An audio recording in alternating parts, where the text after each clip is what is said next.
এখন ভোর 5:04 বাজে। এখন আলপনা দেওয়াটা কমপ্লিট করলাম, দেখাচ্ছি একটু। ফাঁকা জায়গাটা একটুখানি এই হচ্ছে আলপনাটা করেছি।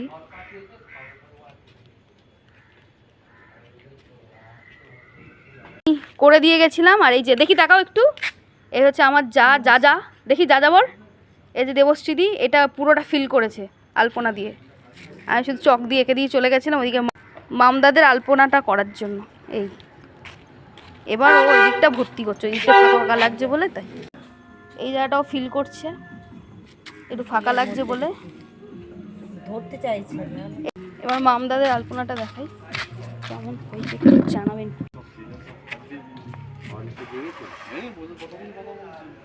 এই ঠাকুরের সামনে অনেক বড় ঠাকুর।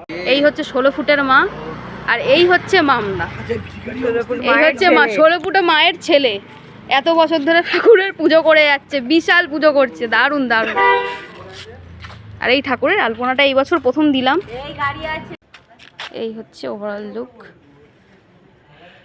তবে এবছর এবং তার আগের বছরের তুলনায় এবছর অনেক আগে আমরা শেষ করেছি আলপনাটা।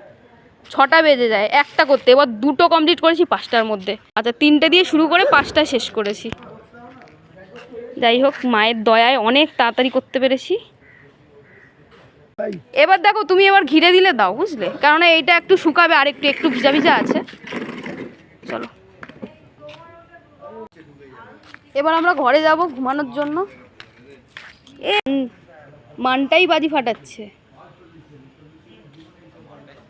মানটাই বাজিটা লাগিয়ে এদিকে তাকা, ওখানে একটু তোর বৃষ্টি ঝরবে তোর গায়েতে।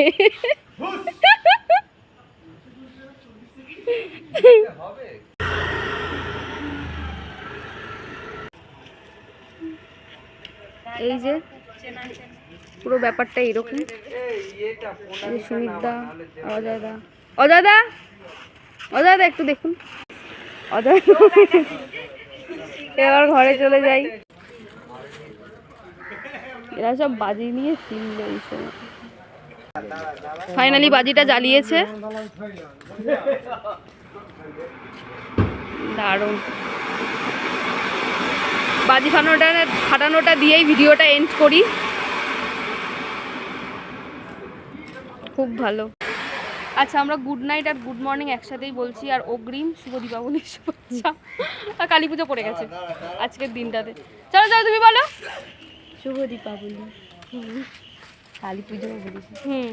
ঠিক আছে, বাই বাই, টাটা সকলকে।